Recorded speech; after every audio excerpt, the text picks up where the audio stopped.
moment just to make sure that it's all working fine. And I think it is. We'll get rid of our starting stream in testing 3, 1, 2. 2, 1. Oh, get that screen up. Here we go. Hello, everyone. Welcome. I'm Rick. This is Grant. Today, we're going to be going through some really hands-on feedback type information about how you can get better as a 3D artist. Grant's going to be critiquing some 3D art work, mostly from students that we've got within our community at the moment. We're also going to be talking about our program. Our program is all about making you a better artist. We've got a lot of people who've been asking questions about it, so we wanted to make sure that we're answering those questions to let you know what's going on there. And then also we'll have a general Q&A session while we're hanging out. You can ask us any questions that you want, specifically about the program. We've got one that's kicking off this Sunday, what's the date of that? The 9th of February? Sounds right. 9th of February that's kicking off. So we wanted to have a conversation with everyone before that kicks off. And I know in our live chat, we've got a whole bunch of people who have already registered for that program that are here. Pretty excited to get started already. So, hello to everyone who's joining us there. Grant, let's dive straight in. Let's make folks better artists. What are we doing? Okay, so I've been looking through the forum. You can see in front of you here. This is the GameDev.tv general forum, and I was looking through for some examples of work, so common things, maybe common mistakes I should say as well, that I often see. So let's scroll down, and where is it? I highlighted it earlier. There we go. I see a lot of this sort of thing. If it's going to load up, here we go. Is it happening? There we go. Yeah. So this looks like it's a really nice piece, but you can see it's really tough to it's very make dark. out. What is that? Dark. Is that a room? That's pretty dark. So this is the modular dungeon. So this is the complete Blender creator. I think it might be section 3. I think it's section 3. And we create modular pieces to make up this dungeon. So it's quite a fun project, and loads of people do really well. This is actually a really nice job. But if we just take a look, and I see this all the time. It looks fantastic. It looks like there's something interesting going on here, but we just can't see it. And I see from students, I see this so often. If I take this into Photoshop and I'll put a levels, can you see my screen okay? Yeah, we can. Yeah. Well, let's zoom in. We don't need to see us, do we? We'll get just your screen. Don't need to see. Definitely don't need to see me. There we go. There we go. So this is called a histogram, and it says where basically all your colors and brightness in particular is. And you can see all this information that's happening at the beginning here on the right-hand side, if you can see my cursor. And that's how dark this image is. If I pull this in, and we can see the information suddenly emerge. Wow. And actually, it's a really nice good. scene. Yeah, it's a great scene, isn't it? So it's really simple. A very simplistic error can destroy your pieces in a sense, the way you render them. It's kind of meant to be dark, isn't it, and be lit by these torches. But one of the things that I do actually mention it in the modular dungeon in the rendering bit, but I'm sure everybody just skips it and thinks, oh, look at my brilliant render, and forgets about that last lecture. But if you make the background blue, it looks like a night scene. That's what Disney does all the time. It makes night scenes with blue lights. So it's actually lit quite well, and you'll see lots of information across your histogram here. But you need that light in order to show things up, but it's a blue light, so it kind of looks like darkness, like moonlight. So if you're rendering a scene in darkness, use blue lights as your background, and that will give it some brightness, but still look like darkness. So that's one example there, and you can see the same sort of thing for where is it? Their piece just here. Again, that's what it looks like without, and with the levels turned up, you can see it's a lovely scene. And we need to see that. So make sure you're not rendering your dungeons or your dark scenes in complete darkness.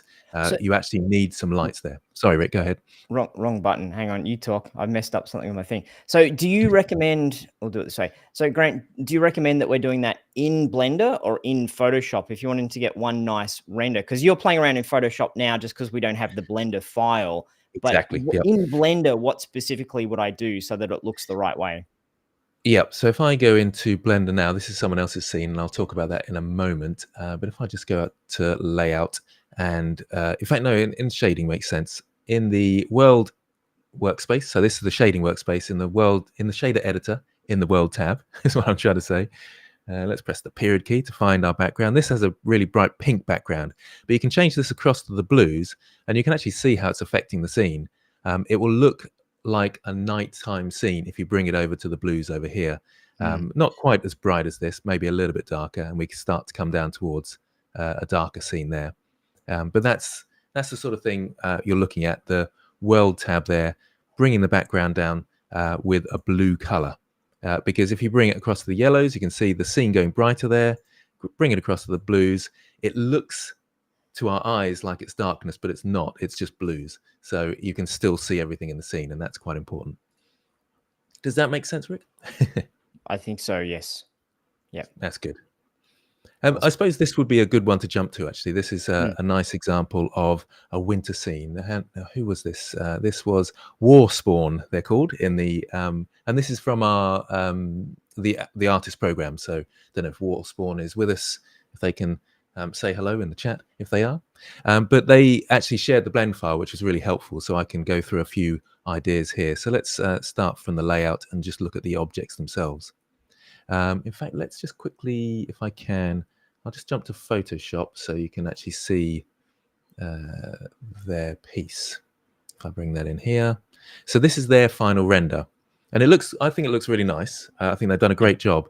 But there's a few, well, in fact, perhaps in the chat, you can say, what sort of things do you think would help this image out? Have a think about that in chat. Any ideas, Rick? What do you reckon? Well, and just on that, Grant, one of the things that we're really trying to emphasize is not just follow along with the Grant, follow along with the guru and like do exactly what Grant does. But the way to improve as an artist is to think and to stop and say, what would I do about this? Even if you get it wrong. So you're asking me what I would do about this, which there's a high chance that I will get it wrong. Where's your screen over there? Back to your screen here. So what would I do here? I mean, for me, not being a good artist here, I think there's a lot of space in the foreground that I'm not sure. So it kind of feels like it needs something in there. The lighting, I don't see any shadows really for that for me at the start. If we had something more dramatic with the shadows, so you've got this really bright, it looks like a sun, but it's a bit big for a sun or a moon. Yeah. I would I'd like some more contrast, I think. And some more shadows. In fact, you agree with Marcel Andre. They've also said more contrast. Yep, that's an interesting one. Yeah, this big area here, I think as well. There's not a lot going on here, is there? But there's a lot right with this. But yeah, as you pointed out, the sun looks a little bit unusual there. It's very big in the sky. We do sometimes see a big scum, but a big sun, but it's usually right on the horizon. You can see a big sun, but that's a bit high up, and we're seeing half of it, so it looks a little bit confusing, doesn't it? Yeah. And other people are saying more reflections on the ice. Yes, this was a problem they were struggling with, and they were talking about it in the forum. And a few people came up with some ideas, and I think those ideas were quite good. Let's jump across to Blender now and talk through some of those. So in the texturing, in the shading, so let's zoom in here, just make sure I haven't got a camera lock on. So this is the scene we see, and what was it, the ice. Oh, we need to, in fact, I'm just going to bring out another window so we can have the world tab there if we want to change it, and the object tab here. So I can easily get to world and object.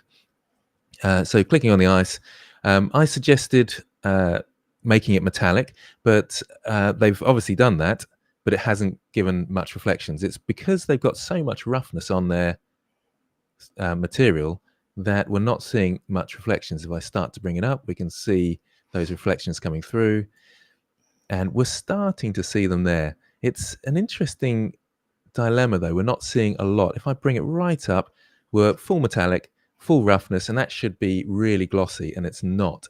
And that's probably more to do with the actual rendering itself. Grant, just a pedantic thing on that. You're saying full roughness, but it looks like you're decreasing roughness down to 0. So do you mean full non-roughness? Non-full roughness, anti-full roughness. You can tell I haven't done any live streams for a while. Yep. Full roughness would be fully rough. Yep, quite like that. Yep. And then we got no roughness like this. That's interesting. What's the effect this is having? So on the render settings, I'm going to change across to cycles, which will give instantly a better look. Evie is struggling Eevee is a screen-based, sort of screen-based renderer. It's basically a game engine type of renderer, as opposed to Cycles, which is a full Oh, ray trace, and you can dude, see I the can far hear too that it's much, in fact, struggling. in this point, and we can Each actually time you render, your audio goes out of whack and your computer's like, so that's one of those things that it's struggling. is it better now? If I've changed to the GPU, that should help it, and we shouldn't have the same render issues. Yeah, it looks blurry on your screen a little bit. Oh no, it's rendering. It's getting there. Yeah, there we go. That looks. Yeah, so Damn, look at the reflections there. That is very different. yeah, so using Cycles is, especially for your final render, is going to boost it dramatically, and it looks quite pretty now. And in fact, this dead space here that you were talking Yeah. about, Rick, suddenly looks interesting, doesn't it? What I'm going to do though is just move the camera slightly. So if I can lock the camera first, move the camera slightly, just so we haven't got so much of that dead space. I'm going to rotate it. So we've got more reflections there. And you can see that we've got the dead space is becoming more filled with these reflections. We've got the sun actually in shot now, which looks a bit more, I would say, a better composition. We've got it. I talk about the rule of thirds in the program. So we got the sun off to one side. You can have it right in the middle, like so, or you can have it off to the side. I think off to the side gives it a little bit more balance, where we start focusing on the scene a little bit more. Yeah. So there's just a couple of tips on composition there. That's quite interesting. And you know what? Some of the folks in the live chat are saying the same things just before you're doing it, around the same time you're doing it. So we've got some good clever stuff. sausages that are watching at the moment. I'm going to go across the layout view and just have a look at the scene again and the objects. I think they've done really well for, if I'll just duplicate this one and bring it off to the side. I quite like this idea of these simple planes on the tree. Oh, that's all one object. But what I'd like to see more of is just a bit more fullness to this tree. So if we go into edit mode, it looks like we have to go into edit mode, and maybe by fullness you mean more sort of leaves rather than it just sort of being the branches. Yeah. Yeah. And just one of the things that you and I have been talking about as we've been trying to design this artist program is the conversation we keep coming back to is why all the time. Why? Because for me, I'm here representing the beginner artist. If you say to me it needs to be more full, my first question is, how do I know when it needs to be more full? Is it just that trees in general should be more full? Or is it that in my scene, if I want the tree to be the star of the show, then it needs to be not so much a skeleton? Or is it that we're trying to create a story that this is a rich, lush landscape? But then if you've got trees that are more minimalist, it doesn't speak to that. So what's the why that led you to the point where you said, I want the tree to be more full, and more full means more sort of leaf matter on it? Yeah, that's a good question, actually. So I would say what I mean by more full is just more tree looking, actually. So if you look at it, let's take this one, and I'm just trying to boost it a little bit by duplicating all these Yeah, things. just quickly cheating on having more stuff in there. Yeah. So if I'll just hide this for a moment, which one looks more like a tree? Probably this one on the right here, Right. because this one, it's almost like a dead tree. The trunk has gone up and it's suddenly cut off. We've only got 2 branches, so we can hide the fact that we've got a low amount of branches by putting more of these leaves in there. And I think that starts to look more like a tree. So it's more about look at your references, actually gather references. It may be one of those things the trap I fall into a lot of the time. You start creating things and you're just working from your memory. And then you actually go and grab a reference and you think, oh, that looks completely different to what I thought it looked like. And then you can start building things properly. So good references. And I think that this was a case of looking at the references more closely to get a more full tree like this. I'll join this all together now. So let's select that last. Control J to join in case anybody's wondering. The nice thing is this pivot point is down at the bottom here. So I can easily add this in. But if I, let's Shift D and add that in. In fact, let's turn snapping on. And we'll go to face and center. That should mean that this will snap to the landscape, and I'll scale it down and just place a few of these around the place. So I'll just Shift D, and rotate them slightly so they're a bit more random.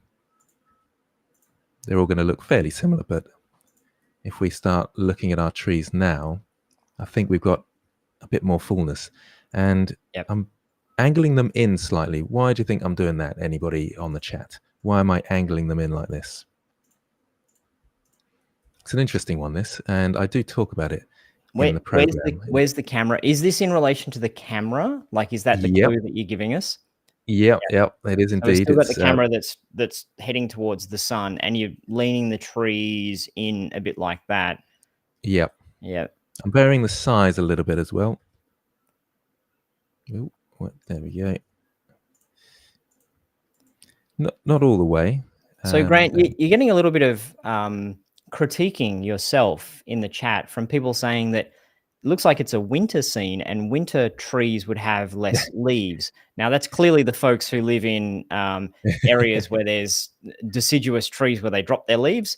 Here in Australia, in the very hot Australia, when it snows in winter. Okay, my argument's shot, but if you've got more what's the opposite to deciduous? The coniferous or the evergreen trees? Evergreen. Then, although then we'd probably need So snow on these leaves, so it starts to get a little bit complex. yeah, so that's a good point. And again, look at your reference. What sort of trees and have we really got leaves on the trees at this point? Or yeah, good point. But if you've got just dead wood or deciduous trees with no leaves or a few leaves, then you'll want more branches coming out here. So we'll have to perhaps duplicate this shape and scale it down. I've got snapping turned on, and if I do this a bit, then it becomes a better looking tree. So we've gone from this one to this one, and it's just that level of detail that if you're going to go for a forest that's dead of winter, all the leaves are gone, then you need a bit more detail to it on the tree itself. If it's let's say late autumn, the leaves are just turned to red, then maybe we can get away with a little bit more of these. Yep. I can see where people are going with that, yeah. though. But I tend to agree. This is one of the parts of when you're designing your scene that sometimes we just think, okay, I need to work on making a tree. That tree looks okay. I need to get reflection on my ice or on my water. Okay, that looks okay. And you're like, oh man, I'm just so excited that I did it. I'm so excited that I made it work. And I think that is a really great place to start as a beginner. Just make the tree, because making a tree alone is an achievement, and making the snow look like snow, that's an achievement. And then the next way to level up your skills is to start thinking like an art director. And this is, I know some of the programmers who are watching are like, I'm not an art director, I'm a programmer. But if you want to, even if you want to create basic 3D artwork to put into your game, or to obviously to become a 3D artist as your profession, you need to start thinking about the reason for things and the story behind things. Even in this comment, this conversation with our chat saying, well, you know, why are there leaves and it's winter, and what about the snow, and is there too much snow, and is that ice or is it water, and you know, wouldn't you have less leaves? They're the sorts of things that can change your scene from people just feeling right about it and feeling like, I want to go there, I want to be there, I want to walk around in this world, versus saying, that just looks like someone made something in Blender. And so this is, it's tricky. I find that it's one of the hardest parts about being an artist is not where do I move around the faces and the the object itself. How do I create it? How do I do the technical? It's how do I think like an artist? And so if I was to recap what you've shown us here, Grant, it's let's get some sort of interesting shine on the water to make it look like ice, because then I think it really cements that this is a winter scene if it's shiny ice. Let's get the trees a little bit more full, so from a story point of view, so that it feels like a lush environment as opposed to more of a I don't want to say dead environment, but more of a lush environment. Then we might need to have some snow on the trees to show that it's snowed recently, or maybe it hasn't snowed recently. So if it hasn't snowed recently, maybe we need some patches within our snow that have melted to show that it didn't just snow yesterday. That's why there's no snow on the trees themselves, etc. So when we start to think like that, it all just comes together, and you're like, this something about this scene feels good to me. Exactly that. What I've done now as well, it's called a composition technique called leading lines. So I'm trying to bring us into the picture, which we originally had with our previous one. If I bring this in, let's open up another window here. So I've got a window, change that to the image editor and drag that in. It's very small at the moment, but I can press Control Spacebar and we can see the original there. So we've got these leading lines which are bringing us into the picture, and that's what you want to try and do some of the time, depending on the composition, but some of the time you want to try and draw the eye in. And we're drawn towards this big sun here, but unfortunately it's cut off. So that's why I'm not, it looks an unusual object in the scene because it's cut in half and it's the focal point. And we've got this tree here. I really like this fallen tree. I like that idea because there's a bit of story in a sense. Yeah. Is this a crossing, and do animals cross over here, sort of thing, But it's breaking our illusion of that, drawing us into the photograph. And it's following this line down here, but then it breaks the line, if that makes sense. Am I making sense there, Rick? Yeah. Yep. So I might be tempted. I hope also you're going to touch on the sun, because I'm very distracted by the sun in that original image, because moons are often that large, but I know literally the sun's bigger than the moon, but in a scene, it's unusual to have a gigantic sun like that. But I know you were talking about the fallen tree, and I went off on a sun, but yeah, sorry, keep going with the tree. No, that's exactly it. So I'm going to go fallen tree that follows that leading line a little bit, brings us into the picture. It does tempt me to move the camera slightly, maybe across here. It's a tricky one, that. I'll probably come back to that in a moment. But the sun, at the moment, we've got this quite bright scene. That's my fault. I think I turned this up way too high. So let's see. Yeah, that's quite interesting, isn't it? I love that glow that they've put. They've put that in the compositing. I just jumped to the compositor. You can see there's a glare node in there. Don't panic if this isn't making much sense to people, because it's something you come across with our courses and the program itself, if you jump on the program. Yeah. So look at the compositor. The glare node is quite an important one in the compositor for creating that glow effect. Let's jump back to shading. What we can do here, I think instead of that big sun being in there, I've removed it. Sorry, sun. It's adding interest. It does look kind of cool, but it's a bit overpowering, I would say. I like it on the water here. Yeah. But it seems a bit intense. So what I'm going to do is, in the world tab, Shift A to add, and I want a sky texture. So I can use this sky texture. Well, let's plug that into the background. And oh, look at that. That is intense. Let's bring this down to 0.5 or something like that. Well, that's quite interesting. I could tinker for hours, so stop me from tinkering too long. Yeah.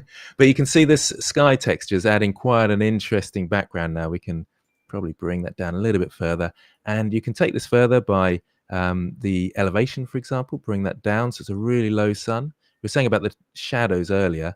The lower this goes, the more shadows you're going to get across the place. Well, it's not that intense, this one. Maybe I'll bring the sun behind the trees. It's bursting through the trees like that. Oh, that's fun, isn't it? Let's get it a little bit lower. I'm going to go 1 degree. Oh, and move this across so it's just bursting through a tree there, maybe. Yeah, that looks good. Yeah, it's quite fun, that. I'd need to put more trees here, I think, anyway. And it's a bit orangey, though, and they had that really nice pink look to their scene. So we can easily change this if I add in another node. So I start going through a color node, a hue and saturation, for example, and I can just change the hue here so it goes a bit more pink. And you can see the effects of that there. Oh, yeah, like I say, I could tinker for hours. And we could have a really bright, vivid pink sky like this. Oh, it's fun, isn't it? So hopefully you can kind of see where I'm going with this. I could have it bursting through the trees like that. That's quite fun. It does make it more interesting when it was I think the fact that you've got the softness around the outside of it now. Before, when it was a crisp edge, that for me felt more like an illustration than it did a 3D scene. And this is one of the things, as a 3D artist, we have so many tools at our disposal that the illustrator might not. Like, how do you get softness going through the trees as an illustrator? Doing a 2D image, like, that's a lot of work. But 3D, it's like, let's just click, click, and now we've got this nice soft thing bursting through the trees. So yeah, that changes it a lot. Yeah, and I did mention earlier, didn't I? I forgot to actually say why though. Angling these trees in like this. So what was the reasoning behind that? Anybody?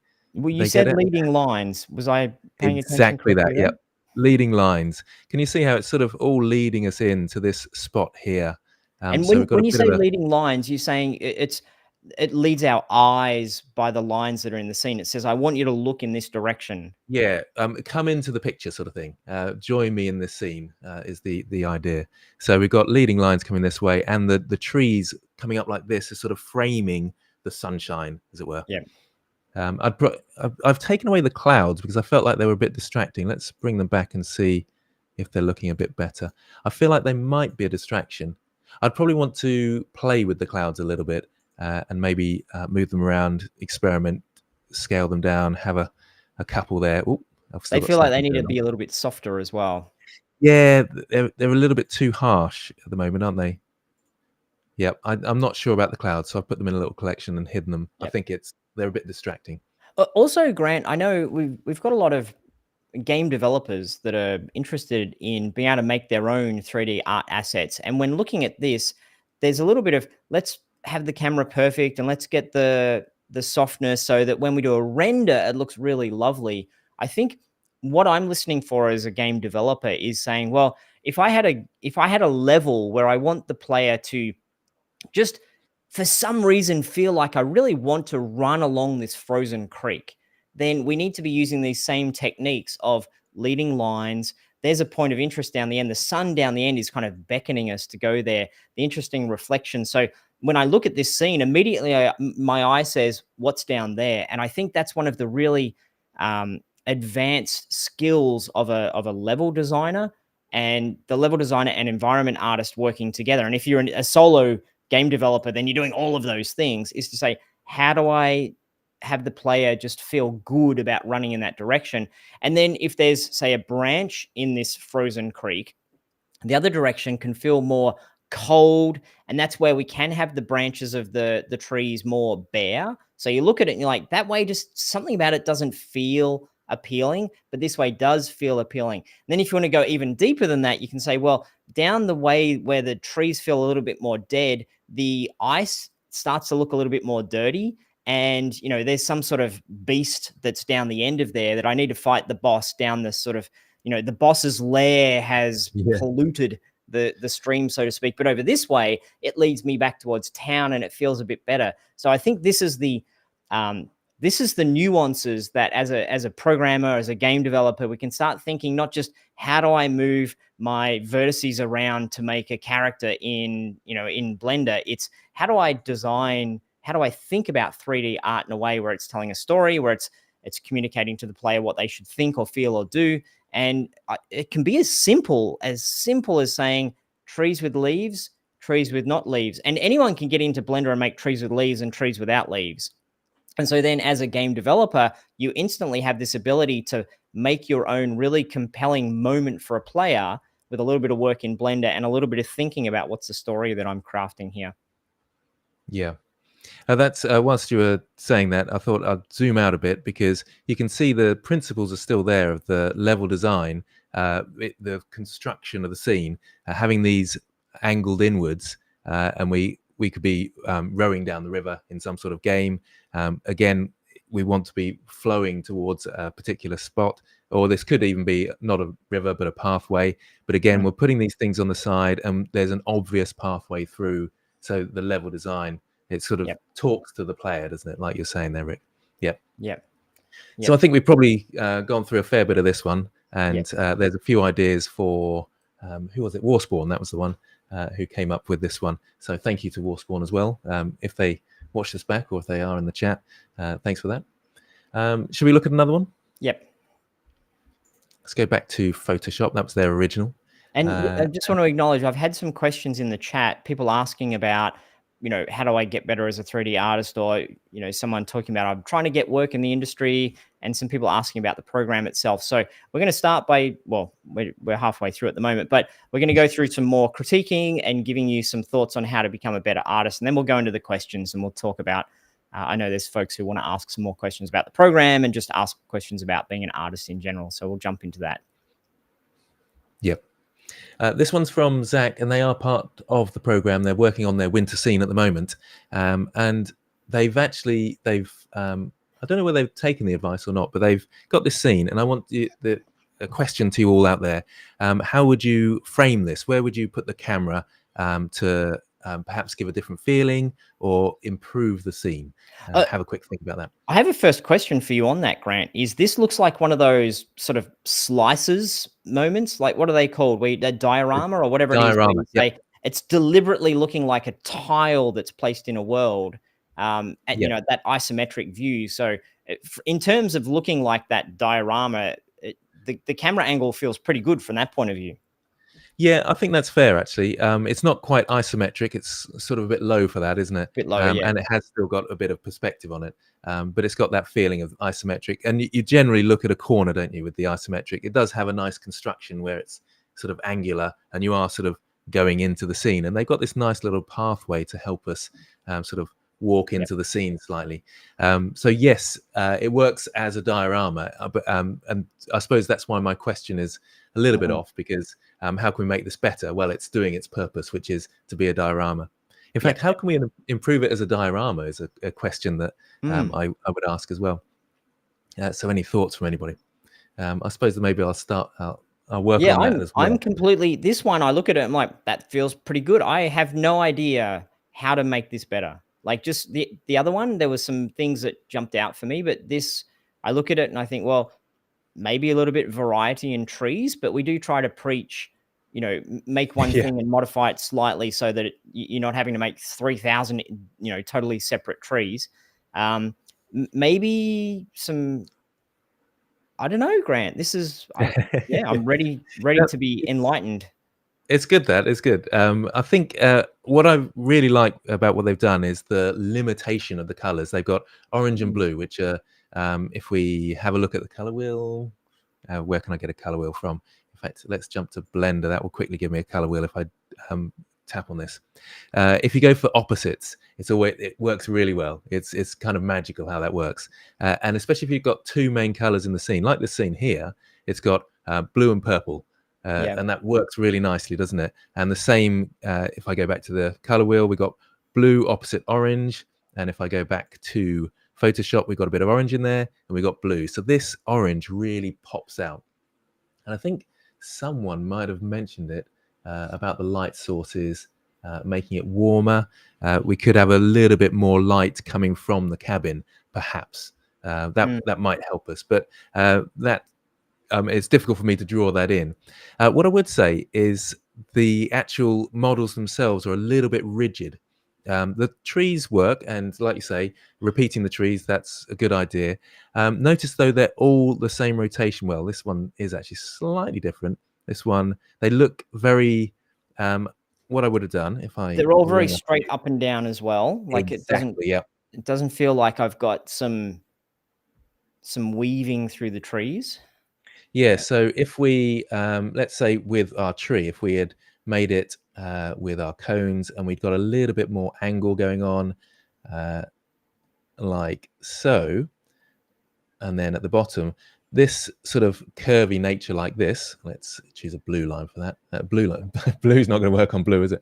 But have a bit of curve to them, a little bit of shape. And then when I rotate it round, so I'm rotating my tree and plonk it down here, it looks like a different tree because it's curved in a different way. So you can make one tree and repeat it, but it looks like a completely different tree because it's got these differences. Oh, I see what you're saying. Angles, yeah. If you make objects that are straight, no matter how you rotate it, it's always going to look straight. But if you make objects that have bumps and curves, then you can rotate it. And when you look at, there's 5 different ways of looking at that object because you'll see a different perspective of the way that it's curved or wobbling. I see. Yeah.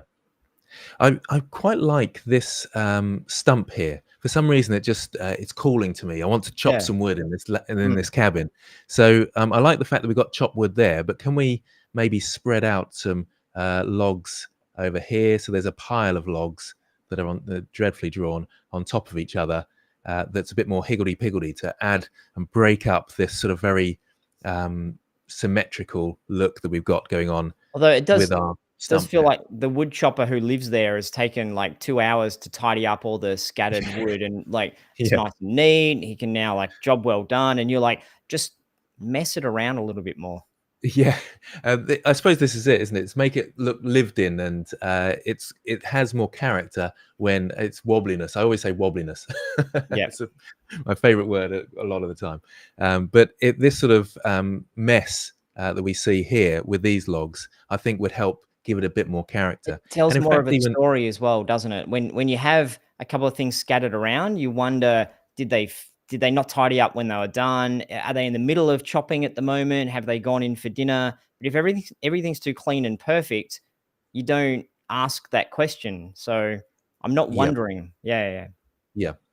And the stump here itself, if we could have a little bit of a breakup of a stump that's got a little bit more wobbliness to it as well. So this sort of wobbly looking stump here, maybe even with a little bit of a twig coming off here sort of thing. It looks like an old worn tree stump then, rather than this, what could even be a barrel just here. It's so geometrically perfect. Mm. So again, adding a bit of wobbliness. And these, the pathway as well, make these different sizes, maybe have two. So it's a little bit more unnatural. Unnatural? More natural, in fact. It looks unnatural at the moment. Mhm. And so can you see how that's broken it up already just by adding those shapes in there? And it's Yeah. got a bit more warmth to it. You could take this even further, in fact. And the house itself, we've got very straight lines here and here. And for the roof, we could make it, and this is possibly a preference, but we could make it a little bit more wobbly, maybe a bit of a dip here, and curving upwards like this. So there's a bit more coziness to the roof. I actually quite like it if people experiment with the shape of the house as well, that maybe the shape of the roof is really tall like this instead. And there's, I don't know, some sort of window here. I was talking about this with Mark earlier, actually, with his work. So a bit different shapes to the house. And then can you see how it's changed its structure? And Mm. I feel like that's got more character with that sort of curviness Do we and do we need to go liveliness. all the way back to what the point is of our particular scene? So, if the point is to have it look like perfect and crisp and idyllic, then maybe having exactly perfect lines in exactly symmetrical ways is communicating that. But what you're saying is, like for me, when I looked at it, I'm like, "Oh, it looks nice," and that was about it. Like, it was kind of nice. And if that's the goal for you to have something that just sort of looks nice, perfect, job done. But if you want to have the person look at it and say, I wonder what's going on here, then that's a different goal of the scene. So is it valid, you think, for someone to say, no, I want it to have it look exactly crisp and exactly perfect and everything's in exactly the right place? Uh, but I guess what you're saying is Mm.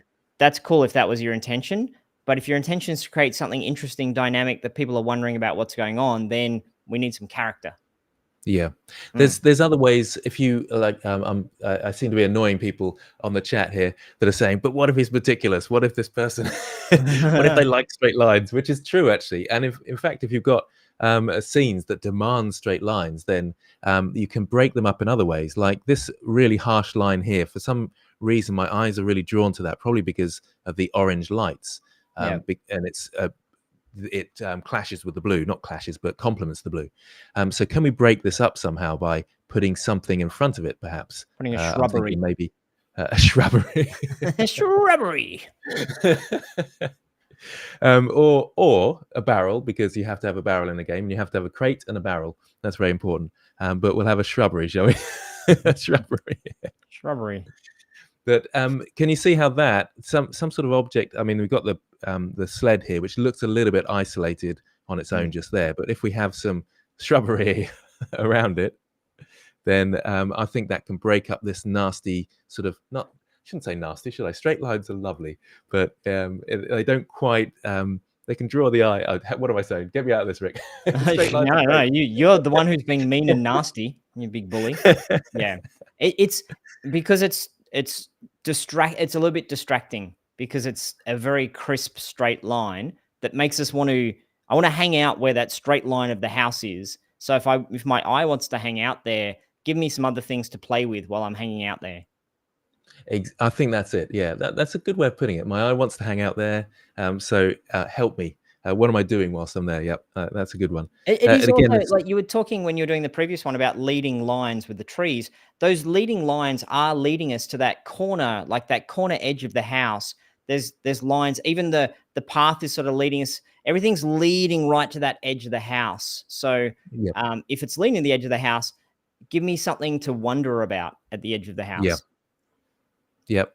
I think they've attempted a bit of a story here. I'm unsure. I mean, there's in fact, let's highlight those with a different color, like green. So we've got the sled. We've got what looks to be. In fact, I can't work out what that is. Is it a broom or is it a sign that's been smashed up or something?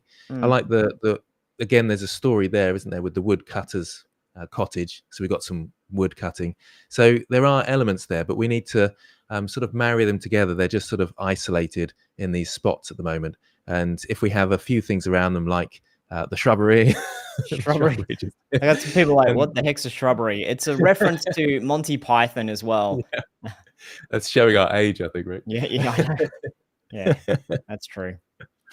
Search for the Holy Grail is the Monty Python Search for the Holy Monty Grail. Look Python it and the up. Holy Grail. You'll Yeah, love it. yeah. I also, Grant, I want to acknowledge that the artist who worked on this, that you've grabbed it and said, let's critique it, probably spent X amount of time on it. And if they're watching at the moment, like, yeah, if I was going to do those things if I had another hour or two. So this is not a case of saying that this person isn't good enough or didn't do a good job.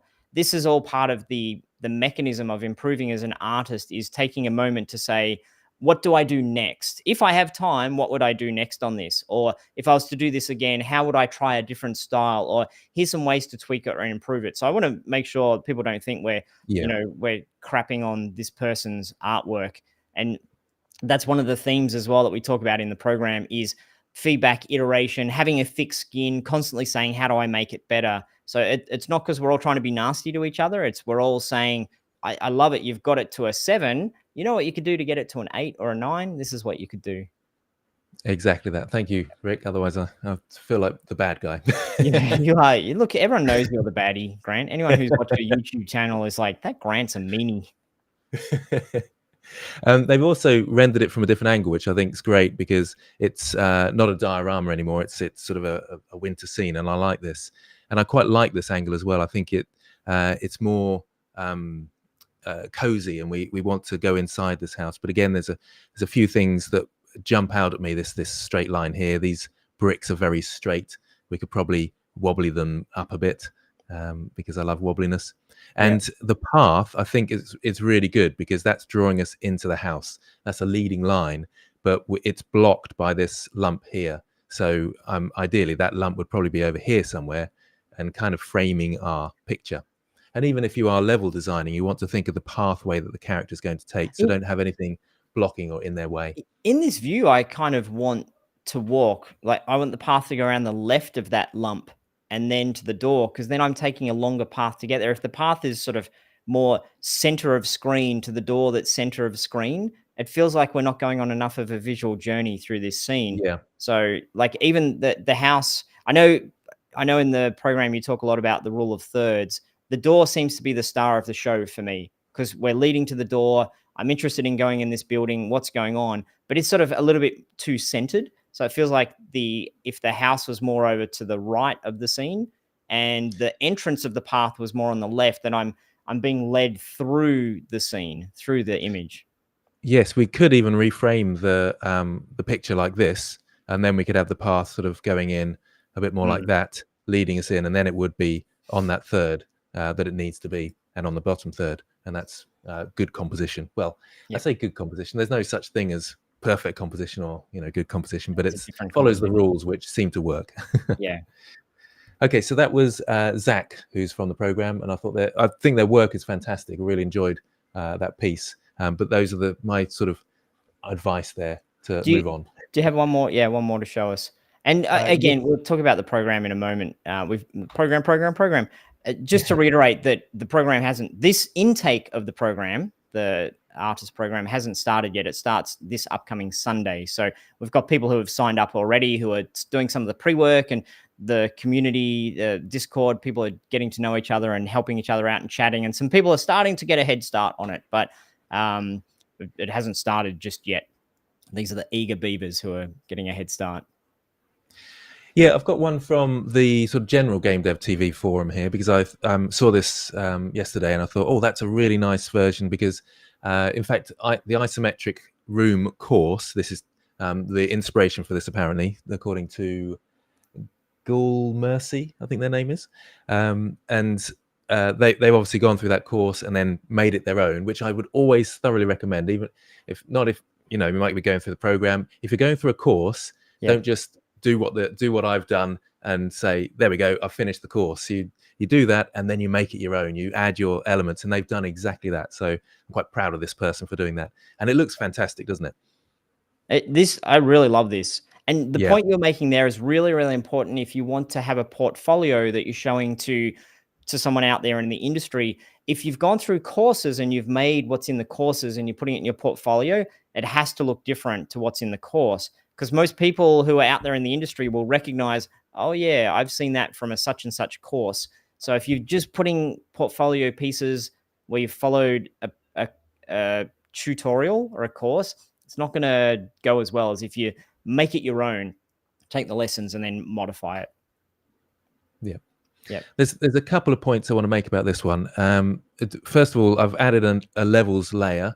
It's a really great tool, and you can do this in GIMP or Critter as well, which are free programs. You don't have to have Photoshop for this. You can actually get a histogram in Blender, but it's really awkward to use, as is most things in Blender, to be honest. But you can see that if I bring in, you can see all the information on the left-hand side again. So it's just that little bit dark. If I bring it in, look what it does to that beautiful orange glow in the middle there.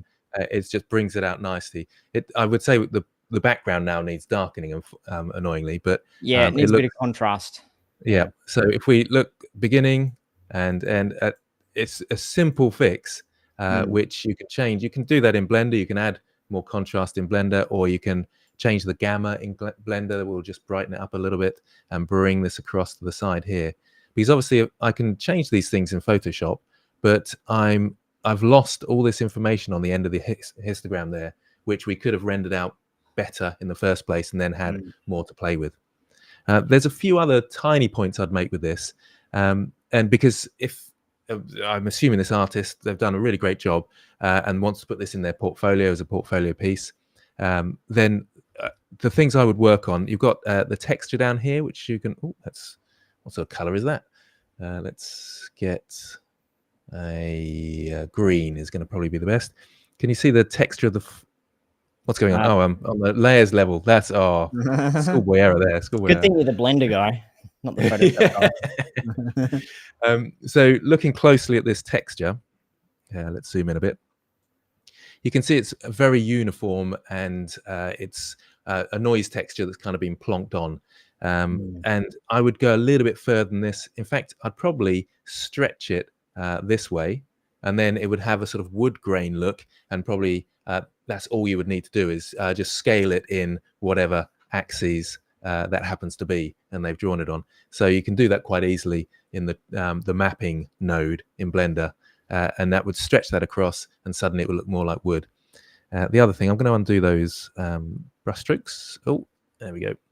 And there's a few things, again, it comes down to a bit of wobbliness, and this wobbliness, it's stuck with me now. I think we mentioned it the other day, didn't we, Rick? Wobbliness, and then suddenly it's become the key word. Yeah. The planks, they have a sort of higgledy-piggledy nature here. Higgledy-piggledy, that's my other word as well, which I like. And there's a big gap here, which is good, but I'd like to see a bit more of that. And maybe this plank ends here, this one ends up here, and there's just a little bit of variation when you stop the edge of your picture here. it can help draw our eye into the picture rather than these straight, rigid lines that are going across here. So even in the way we construct our scene, I know this is kind of a breakdown of the walls, but even in the way we do that, I think it's good to have wobbliness and randomness to it. And that can be said for quite a lot of the other things as well. There's a bit too much uniformity with the bricks. It's good that we've got different sizes, so that's good. Yeah. But can we maybe break a corner off a little bit, or put a bit more of a gap in between here, and maybe a really big chunky one there to really go to town? There's levels of detail. There's big details, medium levels, and medium level and small level of details, and we can go really tiny with some here and then big over here, and we can add that variation. And the same for these big beams. Can we have some kind of weird supporting beams where one of the beams is broken, so it needs some support somewhere, and there's a bit more of a story there. So just getting those elements in there, those minor details. There's some really good minor details in here, like this tap on these barrels and so forth. But don't forget about these minor details where this is sort of overlapping one another. Get that actually on top and going across there. The errors, because it's such a good piece, the minor errors really stand out. And if you're going for a portfolio piece, I'm not suggesting they might have been rushing and they might have been trying to meet a deadline. I completely understand, but watch out for these sort of errors, because they can detract from your whole piece, and people are missing these beautiful details which are here and focusing on these errors over here.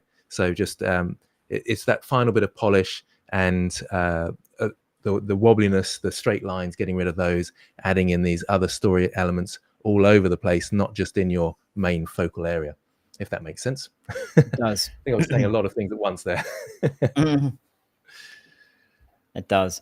Yeah, that's really useful. And I think that's a good point for us to transition and talking a little bit about the ultimate 3D artist program that we have. Our very first intake, our first cohort is kicking off this Sunday. And a lot of what you've talked about here today, Grant, is a sample of the sort of things that you're trying to instill in folks in the program, to have people go from, I've taken some Blender things on YouTube, or I've gone through a couple of courses of Blender, and I now know the basics. Here's how the thing is in the menu. Here's where I move things around. Here's how I make some basic elements.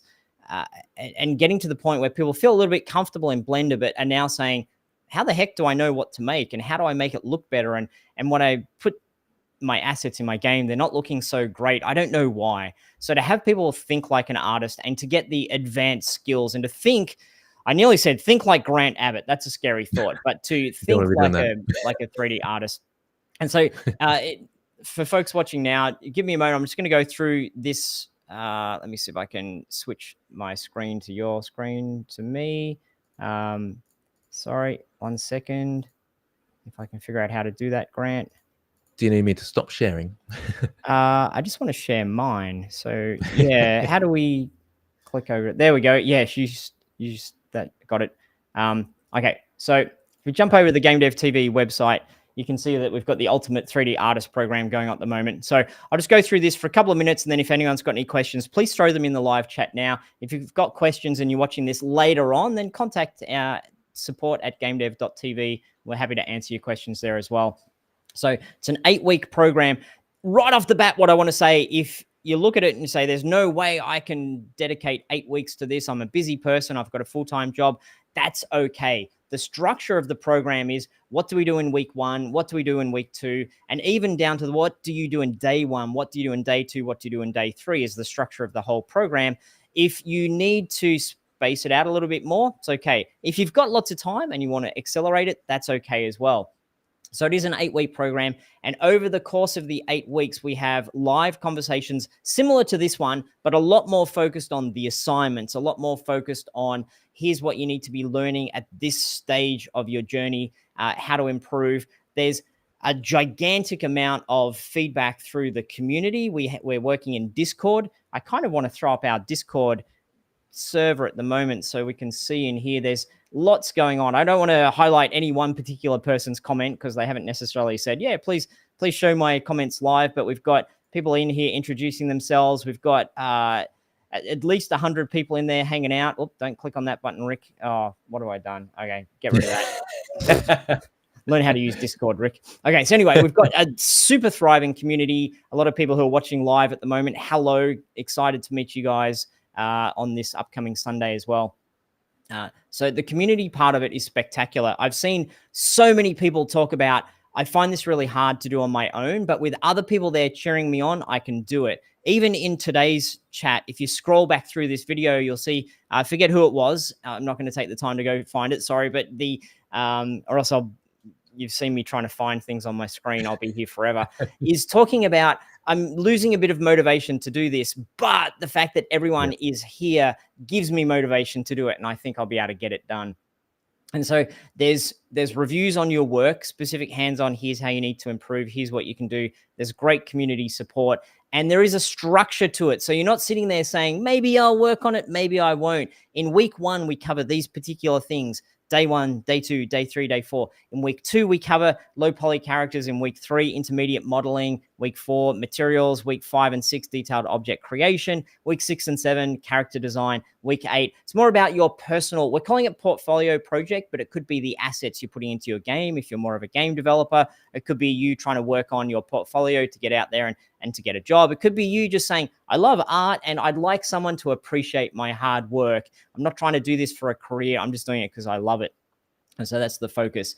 And so we have our live calls. We have a whole bunch of structure for do this, do this, do this as we go along in the process. You get 1 year of the ongoing hands-on support in Discord where you post something, you say, I'm a little bit stuck, I'm struggling, how should I get better here? A whole year of, we'll make sure that we've got our team members there to support you. And then we're not going to boot you out of Discord when that year comes and goes. You're welcome to hang out and continue to connect with the community and support each other. But I say 1 year, it's a minimum of 1 year. We might even do more than that. And like I said, lifetime access to that particular community, and you're creating your own stuff. As with all of our things, you get a money-back guarantee, 100% money-back guarantee. What we're doing is offering an 8-week money-back guarantee. If you get to the end of the program, at the end of the 8 weeks, and you're like, nah, that wasn't really what I wanted it to be, I didn't get what I want out of it, we'll give you your money back. We're not here to trick anyone into taking their money. We know that because it's a higher price point, it's something that you need to get your value for sure. So speaking of the price, just the last bit on this before I take questions, $299, the big slash from the $600. The point I want to make here is this is the lowest this will ever be. It's the first time we're running this program. And because it's the first time we're running this program, we're saying, let's give all the value and let's make it as affordable as possible. We'll probably run the program again in around about 3 months. It might be 6 months, but hopefully 3 months. And if there's enough demand for it, of course. And so if it's in 3 months, if now's not the right time for you, not a problem. You can wait and jump in later on.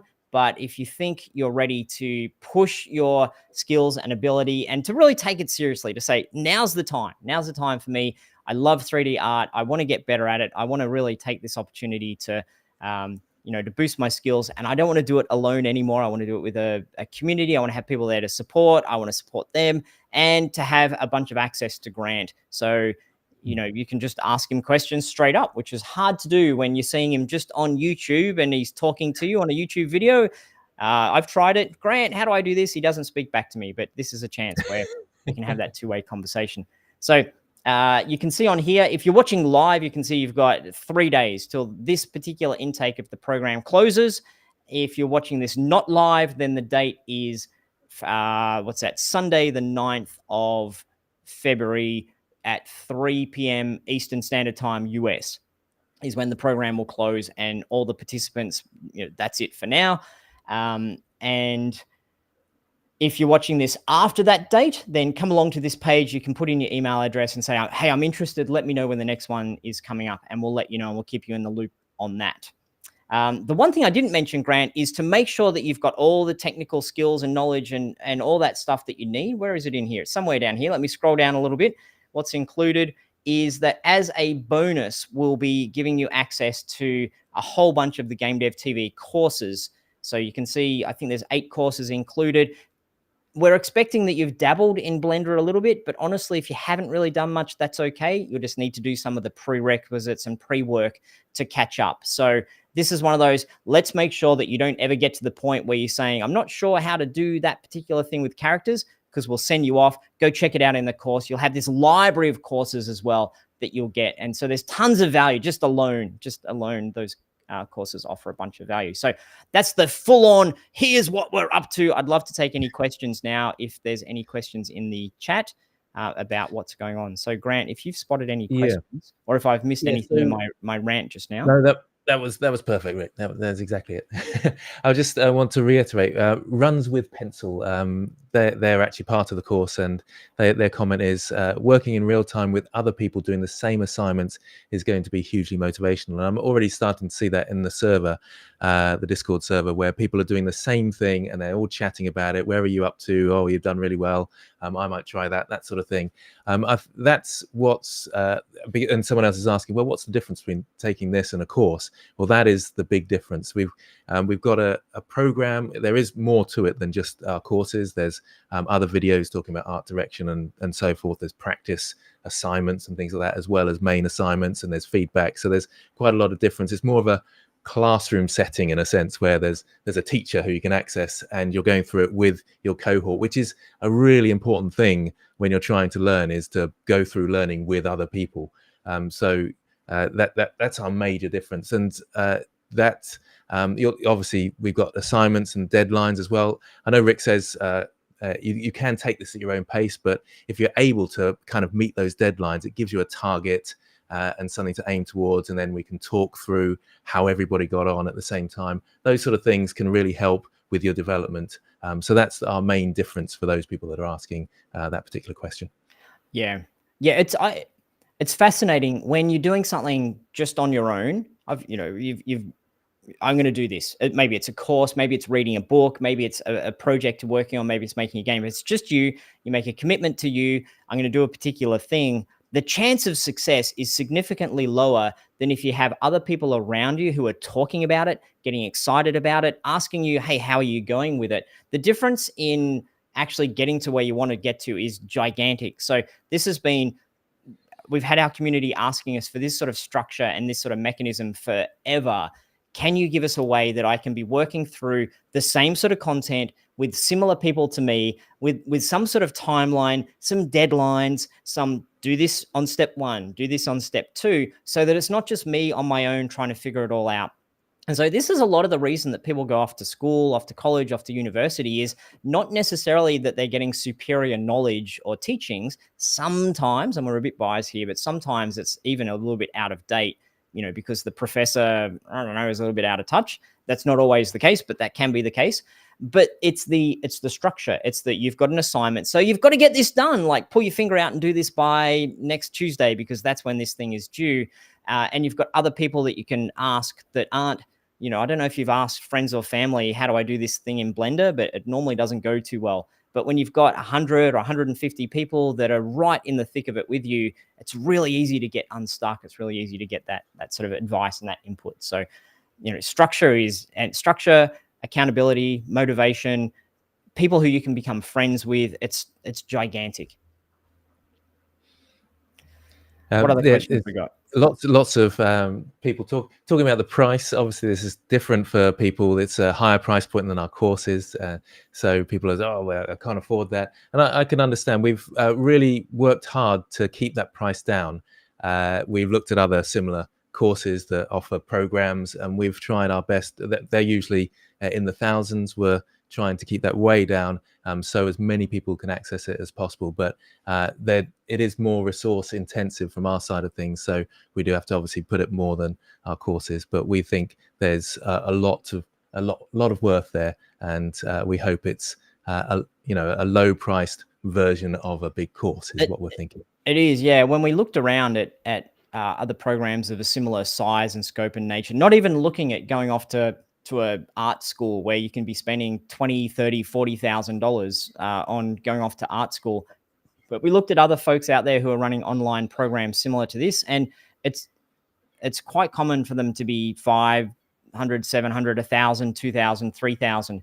And we're really trying to make what we do at GameDev.tv as accessible to as many people as possible, and to be as, that's what gives us the warm and fuzzies, to be as valuable to as many people as possible. But at the same time, if we give things away for free, then we go out of business and we can't do that anymore. So this, I think we've become quite clear with the amount of support we're giving already to the community, that because we price this as our first time doing it price, that it absolutely will be more next time we run this program. And I think there's a reality. Some people really want that and can afford that. That's cool. And other people saying, I'm not sure if this is for me. That's not the right value, or I don't have the money, or I'd rather do it a different way. That's totally fine as well. We've got, within our organization, we've got other ways that people can have a lower price point and get a whole bunch of value. This is for people who are saying, please give me more. I want more. So, for us to run that effectively, we need to charge more money for it.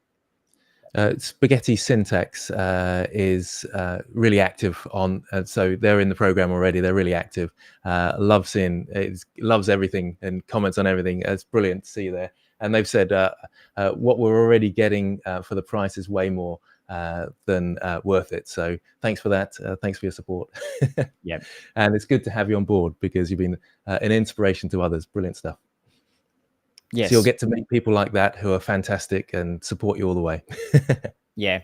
And I mean, I said it when I was going through the program. We're really serious about this. If you're not sure, is this a good use of my money? Is this a good use of my time as well? Like, time, you need to value nearly as much as the money. We're asking you to go through an 8-week program that it might take you 10 weeks to go through those 8 weeks, or it might take you 16 weeks to go through those 8 weeks. But when we're asking you to invest, or when we're giving you an opportunity to invest that time and money into it, we want to make sure that it really is valuable for you. And that's why we're saying it's an 8-week money back guarantee. Because again, I said it before, we're not here to trick anyone. If you say, okay, I'll get the money together for that, I'll give it a go. And if at any point in that 8 weeks, you're like, oh, I really wish I didn't do this. Oh, I'm really not getting what I want out of this. Why did I do this? It's super easy. Like, we put our reputation on this stuff, that you send an email or a message like, this isn't working for me, can I please get my money back? Boom. Not a problem at all. So I just want to reassure folks on that we're not here to trick you. And because I've been tricked on these things before, tricked on programs. It's like, here it is, I think I'm going to get something amazing. And it's like, that was a bit not so good. Why did I do that? But we know we're going to give you the value, or else it's really easy for you to say, I want my money back. So we need to make sure that we deliver on it. Yep. Okay. A quick question, which was, if you're going at your own pace, the difference if you're going at your own pace is it's just, you don't get you can't get the feedback in the live calls in the same way as other people might. So there'll be a deadline at, let's say, Sunday is the first week's or first module's deadline, and there's an assignment to complete for that. And then I'll be doing a live call talking through some people's work and common mistakes and that sort of thing. So for your work to be included in that, you'd have to have met the deadline, but it's not a necessity. You'll still have access to the forums, still have the feedback from other places and support from people, but you just wouldn't be involved so much in that live call. So that would be the difference, really. Yeah. There's some questions about lifetime membership. I'll circle back to that in a minute. Let's talk a little bit more about technical type things. So I don't want to make this all about, the monies and the sellings and stuff, but I will come back to those questions about lifetime membership shortly. There was a question about, is this only Blender? I think, I'll let you answer that one, Grant. Yeah, so it is only Blender, but I'm trying not to focus too much on the technical skills. So, for example, I talk about hard surface modeling. We haven't actually got a course on that yet. So I thought we need a bit more on hard surface modeling. So there's lots of lectures on that, about edge flow and creases and pinch points and all these sort of things, and topology flow. So that's very transferable skills. And art direction, like we're talking about composition in this lecture, this YouTube video here. It's the same sort of thing where we're trying to focus more on that side of things. So they're transferable skills, and you could, if you want to design game levels, then you've got those skills from Obviously, we're working through with Blender and using Blender as our tool, but the skills should be very, very transferable, is the thinking. But yes, it is all in Blender, although you can, we do encourage people to do the 2D art course as well, which is bundled with it, because it's really helpful if you have some 2D art skills, but it's not a necessity. Yep. Yep, awesome. I'm looking for some more of those sorts of questions about the program. Also, I think we're nearly at the point where we finished discussing the program. If people have general art questions, or we'll stick around for another little bit to ask any general questions you might have that don't relate to what we covered today or relate to the program. The other big one, I said I'd come back. Oh, no, questions about times of day for the live calls. That's a little bit of... Grant will be the main person doing the live calls. It might be Grant and I for some of them. And we'll be choosing a time that hopefully works for as many people as possible. We tend to find that this time on a weekend day covers as many people as possible, because the people in my part of the world, in Australasia, Southeast Asia, or Asia in general part of the world, it's morning. People in UK, Europe part of the world, it's evening, and people in the US, it's the middle of the day. So to try to give everyone the opportunity of making it, this tends to be the time of the day. But if we find that there's a whole bunch of people who can't make conversations this time of the day, then we can run some others at a deliberately different time of the day, and it might just be Grant who's making those. But of course, everything's recorded. All of the live calls will be recorded. So if you can't make it to them, you can watch them later on. And we've talked about it as well. Discord, there's so much live going on in Discord that if you want to be asking questions and getting feedback, it's all in there. Yeah, I suppose lots of people are thinking, oh, the live calls, that's going to be the important bit. But actually, I'm in Discord as well, looking at people's work and getting quite excited about it as well. So if you would be able to ask me questions in there, and it's the place where I'll be able to support you there as well, amongst lots of other people. Yeah. So just to acknowledge the questions about lifetime membership, if you're not familiar with lifetime membership, at GameDev.tv, once a year, we run a lifetime membership sale where we say you get access to all of our courses and all of our future courses. And one of the things that we've talked about a lot is how does the program fit into that? And so, like, again, the business reality is, if we say anyone who's a lifetime member just automatically gets access to programs without having to pay for the programs, then we'll have a whole bunch of people in there that we're not going to be able to support because of the additional cost that a program takes, the people we need to have supporting it, the time and effort we need to put into it to do it properly, that we don't have for the courses. And so lifetime members, you should have received an email from Lucy giving you some special considerations. I don't want to be too precise because I don't exactly know what she's offered, but there is a discounts, and there's a alternative approach for lifetime members, people are already lifetime members, to take into consideration that some of these things you'll already have in your library, and to take into consideration that you are our most supportive folks, and we want to make sure that we look after you as well. And so this is something that, I don't want to spend too much time on this, but we wrestle with this as a business. We want to make sure we're as fair as we can be, and we're doing the right thing towards folks. And also when we look around in the marketplace to say that we're offering more value for less money than other people who are out there. So we feel that we're doing it this way. But the bottom line here is that for us to run a program, we need a whole lot more people on standby, jumping in, helping out, than we do when we do a course. So there's a different costs and different way we need to deliver it, I think is what I'm trying to say there. So if you have any questions, hit me up directly, support@GameDev.tv as well. Message Lucy directly. Look in your inbox for messages from Lucy. Happy to talk more about it. We don't want anyone feeling like they've been gypped by the arrangement. And we try to be as explicit as we can with our lifetime membership that it is for courses. And this is a program. It's not a course, it's a program. It's all about live, it's all about community, it's all about assignments. It's very, very different to a course, which is you doing self-learning. It's you on your own going through that flow, a different structure to it. Okay, anything else in here that we need to answer? There were some questions way back at the start. I'm not going to be able to remember it, but I think someone was in there saying, I've given it a couple of shots at getting a job as a 3D artist. What am I doing wrong?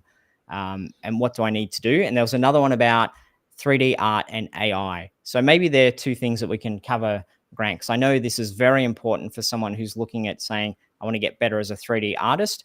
Does it open up opportunities for career and for work? And what do I need to do and how do I need to go about it? And also the AI looming question. So for the first part is, I'm not getting jobs. What do I do?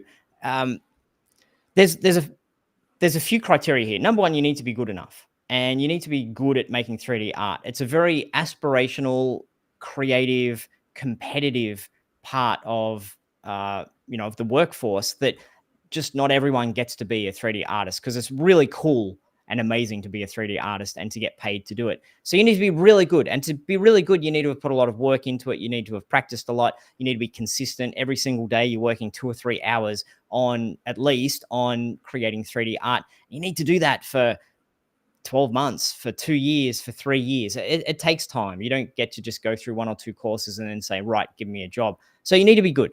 And then the second part of it is you need to show people that you're good, and you need to do it in a way that's compelling to them. So there's a lot of portfolios out there that are like, nah, I don't know about this. There's a lot of generic portfolios where if you're looking to work on a games team that is making like really crisp AAA photorealistic, amazing artwork, but you've got a portfolio full of low poly, quirky, stylized characters, then that opportunity is not going to be attracted by what you're doing. So you need to tailor your portfolio, tailor your conversation, tailor what you're showing to the exact opportunity. So they would be the first two things to look at.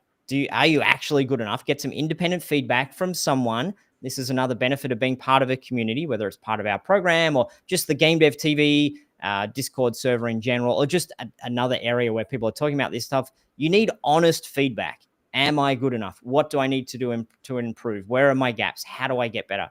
You need that honest feedback. And then you need to tailor make what you're doing for the opportunities. So that's in terms of that. In terms of AI, Grant, what's your thoughts on this? Yeah, it's really interesting because it's very difficult to predict exactly what's going to happen, and it does gradually get better each time. But I feel like, and I've talked about this in one of my videos recently, but it feels like there's an 80-20 thing going on. It gets 80% of the way there, and at first glance, so a still image, let's say, and you type in your prompt, I want this sword fighting such and such, and first glance you think, oh, that's good, and then you look closely and it's got all these masses of errors everywhere. Even the best image creation pieces of software, they aren't getting it, and it's very hard to get them to do what you want. So it's this last 20% that they're really struggling with, and so they've got 80% of the way there really fast, but they're not getting there for that last 20%. And I think it's going to be like that for quite a while.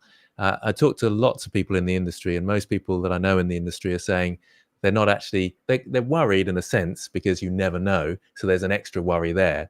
But they're saying that it's going to be a tool. It's going to be much like Photoshop and other Blender itself. And in fact, we still have stop motion now, even though we've got visual effects. So, and there's still practical effects in as well as visual effects with 3D and so forth. So I think this role that we have here as a 3D artist is going to be around for a lot longer.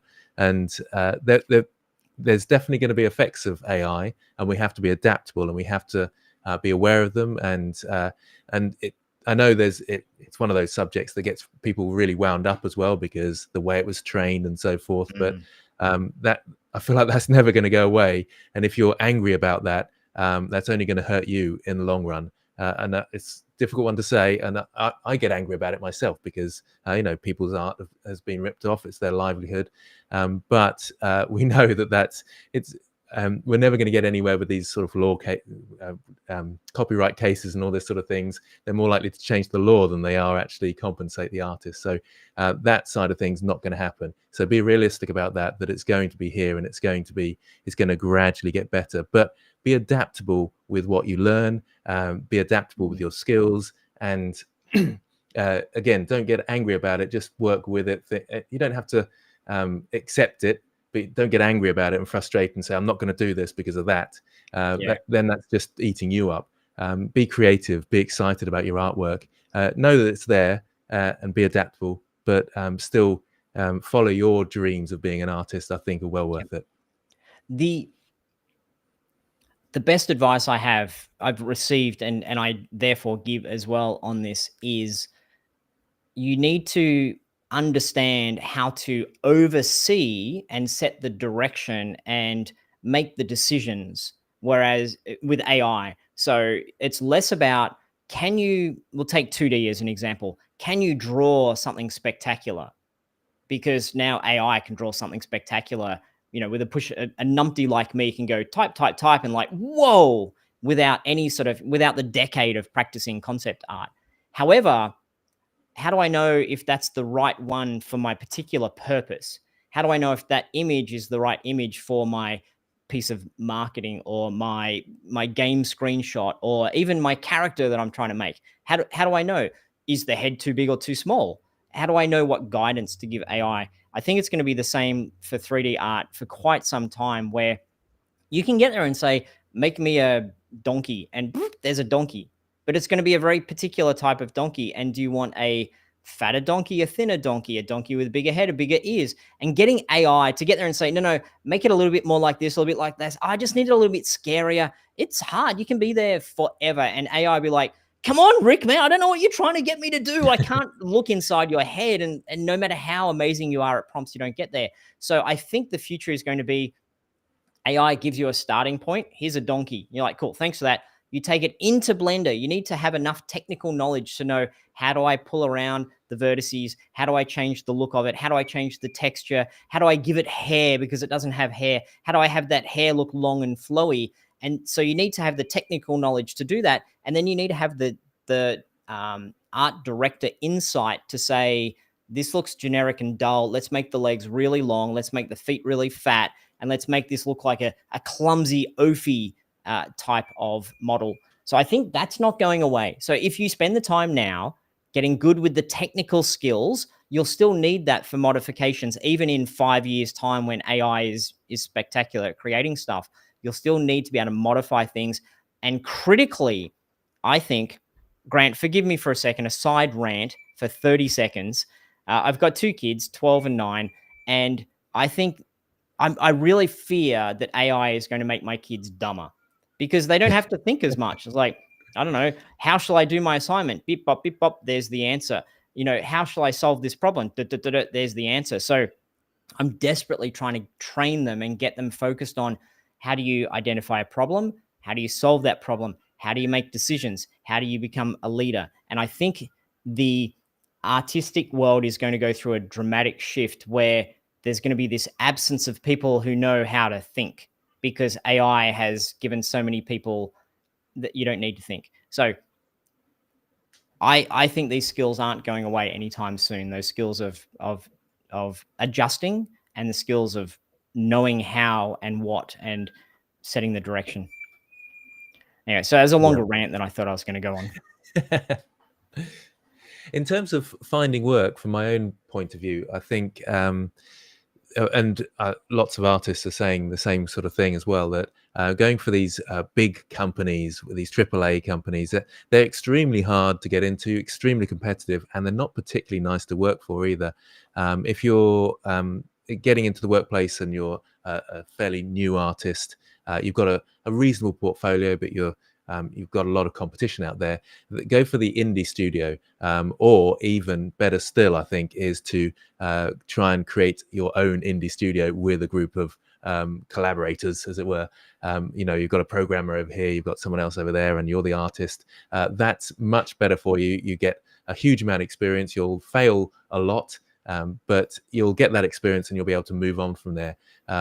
Going for those bigger studios or those AAA studios is so difficult. Most people, they've gone to university for 4 years, they've got a master, and they're still not getting into those, and they have to have 3 years worth of experience to even start as a junior artist on those in those companies. So yes, you can have the big dream to work there eventually, but you're much better off going starting going in with other people Mm. and creating your own studio, and you'll learn so much quicker and faster, and you'll probably have a better time of it as well. Yeah. There's a really good point as well, Grant, is there's a difference between someone who can just sort of make some nice art and some nice renders and people who can identify the needs of, for example, a games team, or if you're working in a movie studio, working in a Pixar type environment, but we'll use games as an example. If you're working with a games team, that you can do more than just look at my pretty character. It's like, cool, well, that character needs to have the right topology. It needs to have the right number of polys. It needs to be rigged in the right way. It needs to fit within the other characters, fit within the art direction.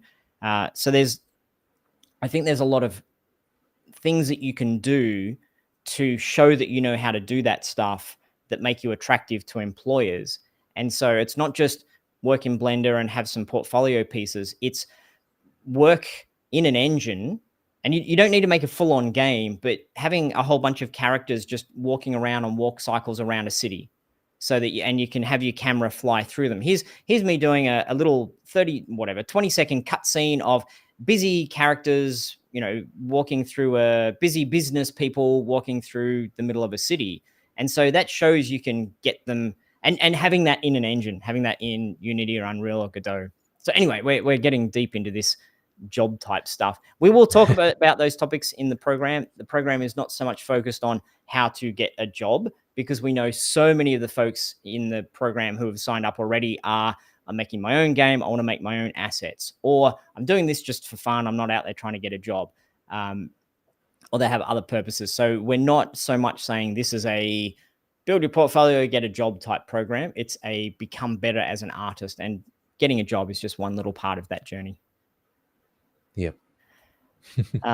Okay. Do we have another one or two questions? Is there any meaty topics that we haven't found yet, Grant? Someone who's got a bee in their bonnet about something. I want to make sure that we're trying to be as, like, rip the Band-Aid off, find any tricky things in here. I think talking about AI is one of those, but why even bother? There's definitely bother still. It's not going away. It'll just morph a little bit on how it works. Yeah, if AI actually learns how to create things from our imagination, then I think every job is in jeopardy, and our society is completely changed at that point anyway. Yeah. Yes. If you look for any questions, the last thing I want to say on joining our program versus not joining our program is, if it's for you, fantastic. I know there's tons of people watching at the moment that are already in there. They're excited to start. Great. And I think there's going to be a lot of good friendships start out of that. So I'm excited for all that part of it. If it's not for you, then at least come and join our GameDev.tv Discord server that's entirely free. Come along, hang out with folks, and try to find a tribe, try to find your community, try to find people that are up to something similar to you. Don't do it all alone. Don't do it all solo. Don't let yourself go for 6 months where you sort of dropped off and you didn't, do what you wanted to do. If you're in the early days of your journey, find some other people in the early days of the journey and help each other out and cheer each other on, and compare your work to their work so that you're in the same sort of ballpark. It's not you comparing your work to Grant Abbitt that's been doing this for decades. And so I think find a community. It's really important. And we're trying to offer a new way of doing that through our program that's more focused. But please make sure that you're actively hanging out, talking to people. And, in today's post-COVID era, it's really easy to get lonely. So don't let yourself get lonely. Make sure you're part of some communities. Do you find anything else in there, Grant, or not so much? I'm looking through, and it's sort of trying to go back and then read ones that are recent as well. It's tough going. I think I saw a question earlier, but I can't remember the exact question. But about is this just our courses bundled together? Have we answered that already? Maybe we have. I think so. I think we're talking about the program again. There is 8 courses that you get as being part of the program to make sure that you've got easily at your fingertips. How do I do that technically? It's more of a library within the program. We'll say for week 1, it'll really help you if you go to section 1 of the complete Blender Creator course. For week 2, it'll really help you if you go to section, whatever it is, 3 and 4 of the character course, because we're talking about characters. So we're not trying to teach you Blender the Blender fundamentals in this program, we're assuming you'll either know it already, or you'll take the time to go through the prerequisites from the library that we're saying you get the library as part of all of this. And then the program is built around, now you've got this knowledge, do this thing. Now that you know how to do that, here's how to be more advanced in this area. Here's how to go from being pretty good and able to follow tutorials to being your own independent thinker, how you can improve your whole, the look of your scene, the look of your character, the look of your art, the way that you create it, the pipeline, the process, efficiencies, etc. So it's building upon those courses. I think the best way of putting it, I think you sort of hinted at it there. It's like the courses are the textbooks for the program. So like if you take a class in philosophy, you'd have textbooks that you need to read. The courses are like that. And then we'll go through lectures that are talking more about the general ideas about 3D art, as well as the principles that make 3D art.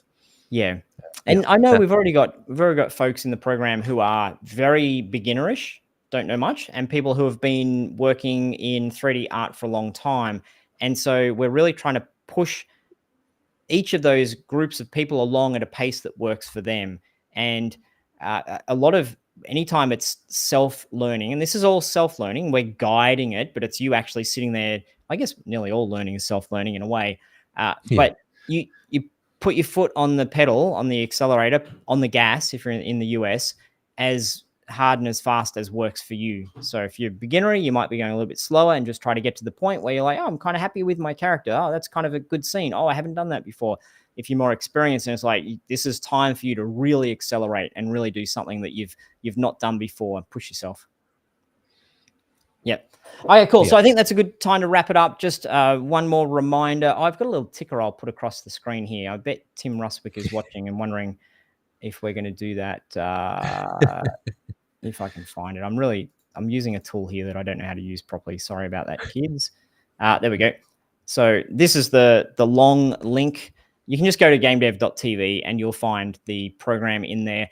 As we've mentioned before, just last little word on this. This is the lowest the price will ever be on this program. It has to go up.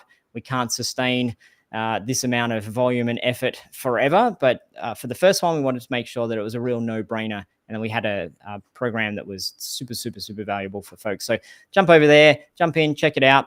You can always refund your money if it's not for you, if it's not working out, or if you think Grant is a little bit too British for your liking. But as always, and for those people who are already the ones who are sticking around at the moment, I bet you a good 90% of people who are already in the program. I am so pumped, so excited for this Sunday to meet you folks. We'll be hosting our live coaching calls in Discord. So this is in YouTube and it's a little bit more out there in public. It'll be in Discord. It'll just be us. And we'll be going deep on a lot of these topics, getting to know you, answering your questions about where you're getting stuck, trying to give you some more pointers and tips on where to go as well. That kickoff call will be just a lot about, here's what's in the program, here's what to expect, here's how you find things, here's what you ask, here's how you do the assignments. Yeah, it's okay if you take longer to do that or less to do this. So we'll be going through all that. I know some of you have been hanging out in there for a week or so. I've probably discovered a lot of those things and learnt those things already, but we want to make sure that everyone is up to speed. I've seen a couple of people in there is like, oh, I didn't even realize that there's videos to watch that give me some of this information. So if you're already in the program, go watch those early videos because it'll give you a lot of the information. But we really, really look forward to kicking off on Sunday, meeting everyone. And honestly, I'm pumped to see in 8 or 10 weeks' time to see some spectacular pieces of artwork where people are proudly showing off, look what I done. Yeah, definitely. And I'd just like to say thank you, Faulkner, is it? They like my British accent. So I think that's all I want to get out of this. Who's that? Who are we kicking out of the program? Who was that would like to? Wonderful. Okie dokie. So Grant, thank you as well. Lovely hanging out with you as always. And thank you for everyone who's watching this off in the future as well. Hope to see you all real soon. Excellent. Thanks all. See ya. I think we need to leave it for a minute just so we don't accidentally chop it off. So I'm going to put up my end screen. There's the end stream. Starting soon. That's not the end stream. Thanks for watching. There we go. Thanks for watching, everyone. We leave this here for a moment just to make sure we don't accidentally chop it off on YouTube because it takes a while to catch up. And sometimes when we push the end button, it doesn't end nicely. So There we go. Lots of thank yous and Yep. goodbyes coming in the comments. Yeah, that's nice, Appreciate isn't you it? guys. We could just do lines from Monty Python now, couldn't we? Like Oh, shrubbery. the nights you say me. What is it? Eki, eki, eki, eki, bazing, blobble. Oh man, it's been decades since I've watched it. I can't even remember. Bring out the holy hand grenade. Holy hand grenade. Oh no. It sounds like you've watched it quite a few times. I think I had an audio tape. I used to listen to it. Really? Oh man, how old? An audio tape. Good Lord. Yeah, Rick was born in 1823. Good golly. My favorite bit was the Black Knight. None shall yeah. pass. And then, yeah. It's just a scratch. You've got It's no a minor legs. flesh wound. Okay, properly ending the stream now. Adios.